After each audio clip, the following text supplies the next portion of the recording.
que le football est incroyablement dingue, incroyable, c'est fou. Ça s'est joué à rien. À une minute, il y avait le Costa Rica et le Japon qui étaient qualifiés pour les huitièmes de finale. Là, on finit quand même avec un Japon premier du groupe, Espagne deuxième et l'Allemagne carrément éliminée. Incroyable. Peut-être que ça va faire redescendre un peu les Allemands et Müller, je ne sais pas. Peut-être qu'ils vont avoir encore plus le seum contre les Espagnols et le Barça, je ne peux pas vous dire. Mais c'est fou, c'est complètement fou.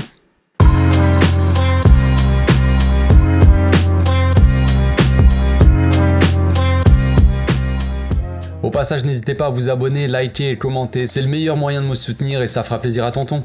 Dernier match de poule donc pour l'Espagne et le Japon et le Costa Rica et l'Allemagne voilà, c'était une soirée assez dingue en termes de suspense, hein. Franchement suspense fou jusqu'à quoi, les 10 dernières minutes, peut-être les 5 dernières minutes, c'était assez dingue. À un moment donné, le Costa Rica qui gagnait contre l'Allemagne et le Japon qui a gagné donc contre l'Espagne, on s'est dit est-ce que le football est si cruel pour les joueurs de ballon, j'ai envie de dire, parce que franchement le Japon, hein, c'est dégueulasse. Le Costa Rica, de ce qu'on a vu pour le moment, c'est pas fou non plus. Et entre l'Australie aussi qui se qualifie aux dépens du Danemark, tu te dis quand même, il y a des mecs qui sont des assassins du football et qui arrivent quand même à se qualifier. Tu te dis, le football est très cruel. Le football est très cruel, la Coupe du Monde elle est cruelle. Mais bon, c'est des scénarios complètement dingues qui peuvent se passer, j'ai envie de dire, que dans ces compétitions-là, en Coupe du Monde, parce que tu ne vois ça nulle part ailleurs. C'est des trucs, la logique ici n'existe pas. Donc on a vu un match assez, on va dire, intéressant, une première mi-temps intéressant pour côté Espagne, on va dire, avec pas mal de changements dans le 11. Hein. On a vu un Nico Williams d'entrée titulaire, un Morata de retour dans le 11, Dani Olmo toujours à gauche en attaque, un milieu Pedri, Busquets, Xavi, pareil, hein, toujours qui ne change pas. César Azpilicueta qui faisait son retour à droite. Rodri toujours en défense qui a fait un match encore une fois monstrueux, surtout une première mi-temps vraiment costaud. Pau Torres, l'immonde Pau Torres qui était dans le 11, voilà. Et Baldé, mon petit Alejandro Baldé, qui était titulaire pour faire souffler un peu Alba. Donc c'était une bonne idée, on va dire, sur le papier en tout cas, de faire souffler un peu quelques gars. Et surtout quand tu vois l'entrée, l'entame de match, on va dire, l'Espagne, ils ont mis l'intensité qu'il fallait, le jeu qu'il fallait, voilà, ils ont mené au score un jeu de possession, on connaît nos amis espagnols, c'est toujours un peu pareil, voilà. Des mecs, un Gavi qui mettait une pression monstre sur le milieu de terrain, un Dani Olmo devant qui était encore très remuant, un Morata qui a trouvé les filets, j'ai envie de dire. Morata encore buteur pour son retour dans le 11, c'est une bonne nouvelle pour lui qui fait partie des meilleurs buteurs de l'Espagne. Maintenant il est à 30 buts je crois avec la sélection, c'est plutôt pas mal pour pour Morata, j'ai envie de dire, qui est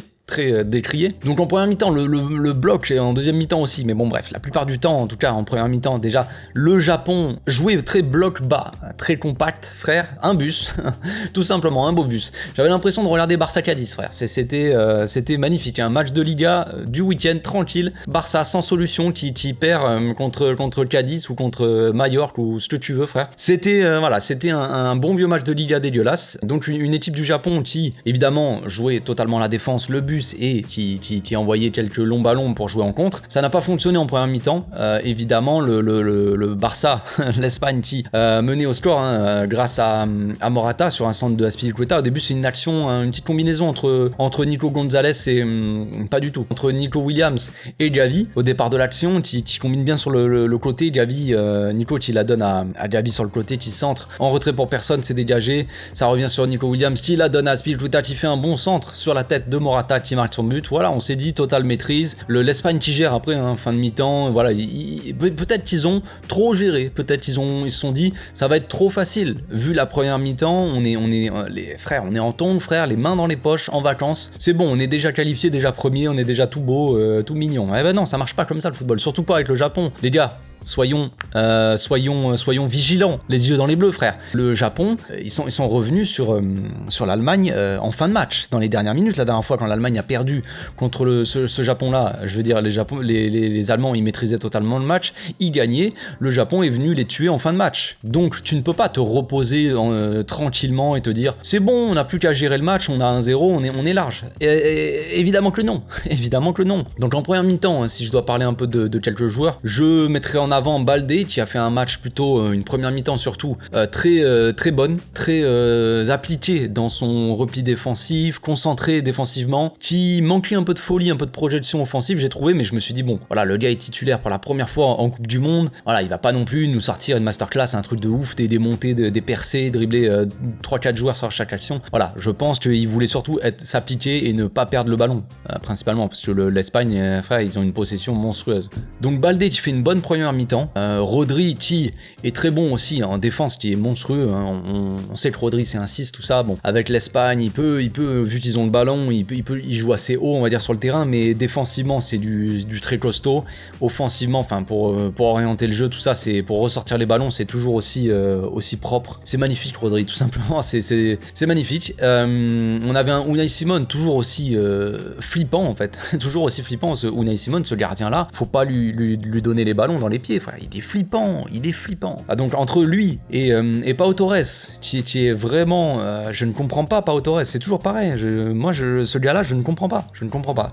Pourquoi Eric Garcia ne joue pas aussi, ça reste un grand mystère. On a vu Ansu Fati qui est rentré en deuxième mi-temps, mais Eric Garcia qui a été pris pour cette Coupe du Monde là, qui est normalement plus ou moins titulaire avec l'Espagne, avec Laporte en défense. Je ne suis pas contre mettre Rodri, je dis même que Rodri peut-être est meilleur que Eric Garcia, en tout cas plus d'assurance, tout ça, plus grosse puissance on va dire que Eric Garcia, donc pourquoi pas. En termes de vitesse c'est assez équivalent, Eric Garcia c'est pas un mec qui cavale à 2000, donc voilà, je ne suis pas contre le Rodri en défense, mais Pau Torres par contre, frère, non, jamais de la vie.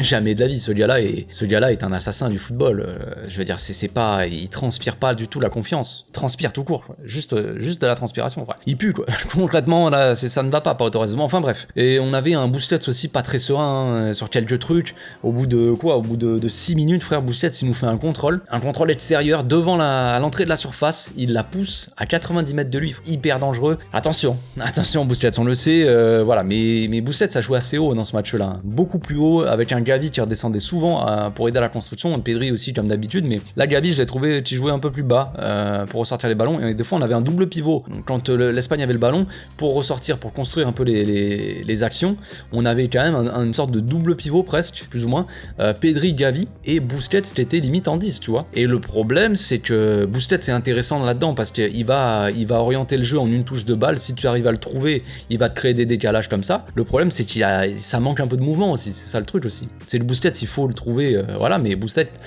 est un peu plus statique qu'un vrai gars, un vrai numéro 10, un Asensio qui va jouer en 10, un Dani Olmo ou quoi qui va rentrer un peu dans l'axe, même s'il joue pas forcément en 10, mais tu vois, ça manque de mobilité quoi, pour le trouver aussi. Donc c'est ça un peu le problème, j'ai trouvé. Donc comme je l'ai dit, l'Espagne rentre au vestiaire avec un petit but de Morata. Voilà, après ils se sont dit c'est tranquille, on va dérouler, on va gérer le match, la fin de match, et puis ça ira. Eh bien non, le Japon a fait des changements et ils se prennent 2 buts coup sur coup. Un missile déjà, je crois, hein, un missile de Dohan, je crois il s'appelle, le gars, bon, c'est une relance catastrophique de Unai Simon, évidemment, encore une fois. Baldé qui a du mal un peu à contrôler, mais d'un côté c'est difficile, tu lui donnes un ballon dégueulasse, il y a le joueur qui arrive, tu mets la pression, difficile pour lui aussi. Et le gars qui fait un missile plus ou moins sur Unai Simon, qui a des mains aussi molles que je sais pas, molle quoi. Le ballon rentre et 2 minutes après, action du Japon encore depuis le côté